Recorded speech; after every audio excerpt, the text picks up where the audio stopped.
The ancient Stoics understood a profound truth that cuts through the noise of modern life. True wisdom begins with recognizing our own ignorance. As Socrates declared, the only true wisdom is in knowing you know nothing. But the Stoics took this further. They believed that a man's greatest enemy is not the world around him, but the foolish patterns within himself. Marcus Aurelius wrote in his Meditations that we suffer more in imagination than reality, yet most men never examine the thoughts that torment them. Today, we explore 9 unmistakable signs of a foolish man through the lens of Stoic philosophy. This is not about judgment, but about awakening. Because the first step toward strength, wisdom, and inner peace is having the courage to see yourself clearly. Only when a man confronts his stupidity can he begin his journey toward true greatness. The first sign of a foolish man is his slavery to emotional reactions. He explodes at traffic, rages at criticism, and crumbles at the first sign of difficulty. This man has never learned what Epictetus taught, that we cannot control what happens to us, but we can always control our response. The wise man understands that his emotions are not facts, but temporary storms in the mind. Marcus Aurelius reminded himself daily that external events have no power over his inner peace unless he grants them that power. The fool, however, hands over his emotional state to every person, situation, and circumstance he encounters. He becomes a puppet, dancing to the strings of his reactions, never realizing that true strength lies in the space between stimulus and response. In that space lives his freedom, his dignity, and his power to choose wisdom over impulse. The second mark of stupidity is the desperate hunger for approval from others. This man shapes his words, actions, and even his beliefs based on what he thinks others want to hear. He is a chameleon without a true self, constantly seeking validation from a world that respects authenticity above all else. Seneca warned against this trap, teaching that the man who lives for the opinions of others will never know peace. The Stoics understood that seeking approval is a fool's game because human opinion is fickle, biased, and often rooted in ignorance. The wise man builds his identity on virtue, reason, and personal principles that remain constant regardless of external praise or criticism. He speaks his truth with calm conviction, acts according to his values, and finds his worth not in the applause of the crowd, but in the integrity of his character. This inner foundation cannot be shaken by the shifting winds of public opinion.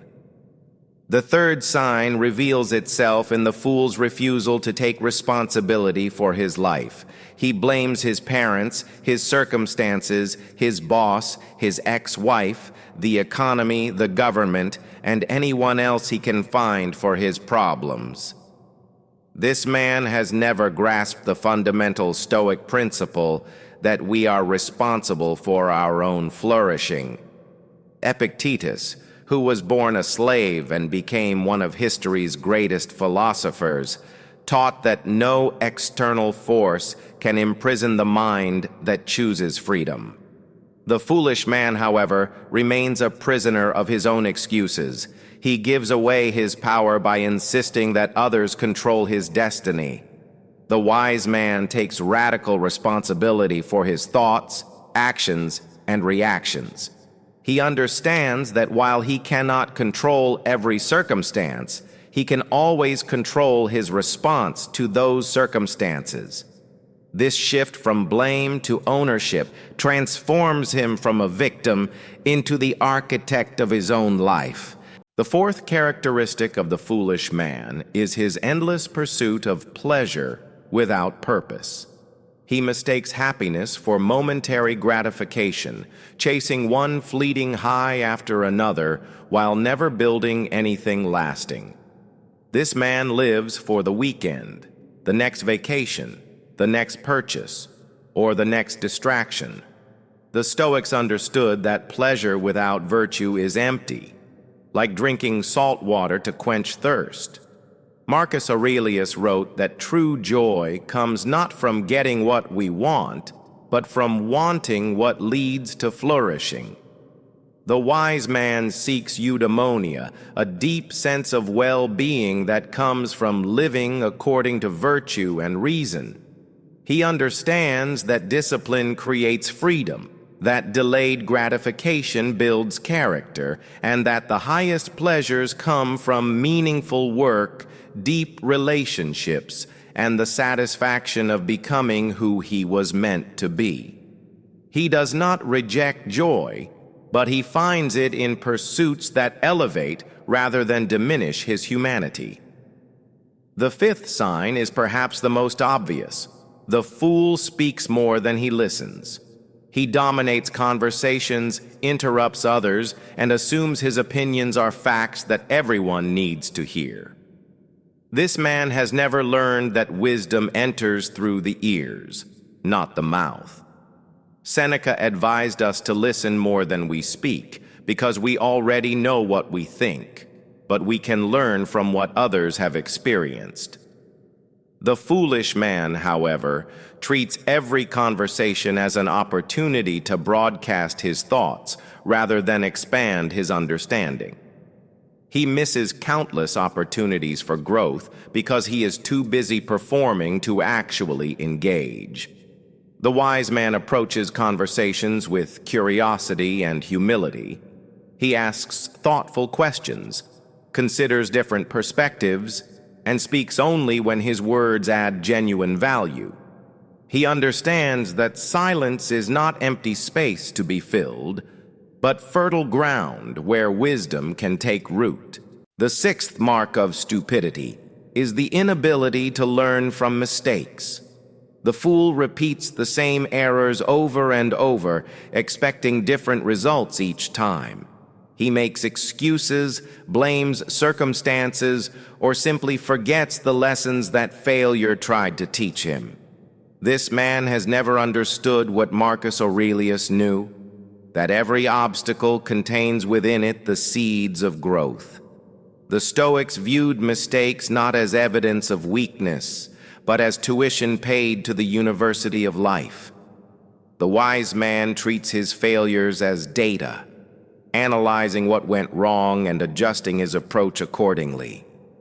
He understands that the only real failure is the failure to learn. He keeps a journal, reflects on his experiences, and constantly refines his understanding of what works and what does not. This commitment to continuous learning transforms his mistakes from sources of shame into stepping stones toward mastery. The seventh sign reveals itself when ego overrides reason.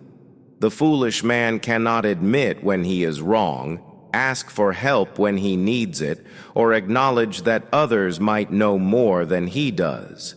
His pride becomes a prison that prevents him from growing, learning, or forming genuine connections with others. This man would rather be right than be wise, would rather maintain his image than improve his reality. The Stoics taught that ego is the enemy of truth, and that humility is a sign of strength, not weakness. Epictetus reminded his students that we are all students in the school of life, and the moment we think we have graduated is the moment we stop learning. The wise man holds his opinions lightly, ready to change his mind when presented with better evidence or reasoning. He asks for help without shame, admits his mistakes without defensiveness, and treats every interaction as an opportunity to become wiser than he was before. The eighth characteristic of the fool is his inability to tolerate silence and solitude. He fills every quiet moment with noise, distraction, or the company of others, because he cannot bear to be alone with his own thoughts. This man has never learned what Marcus Aurelius discovered in his meditations, that solitude is where we meet our truest selves. The foolish man fears silence because it forces him to confront the chaos in his mind, the emptiness in his pursuits, and the questions he has been avoiding. The wise man, however, seeks out quiet moments for reflection, planning, and connection with his deeper values. He understands that in silence, we can hear the voice of wisdom that is usually drowned out by the noise of daily life. He uses solitude not to escape from the world, but to prepare himself to engage with it more thoughtfully and effectively. Regular periods of quiet reflection become his compass, guiding him toward decisions and actions aligned with his highest self. The ninth and final sign of the foolish man is his mockery of discipline, virtue, and philosophy itself.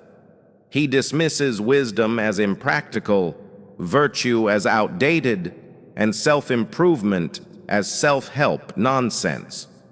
This man takes pride in his cynicism and wears his ignorance like armor.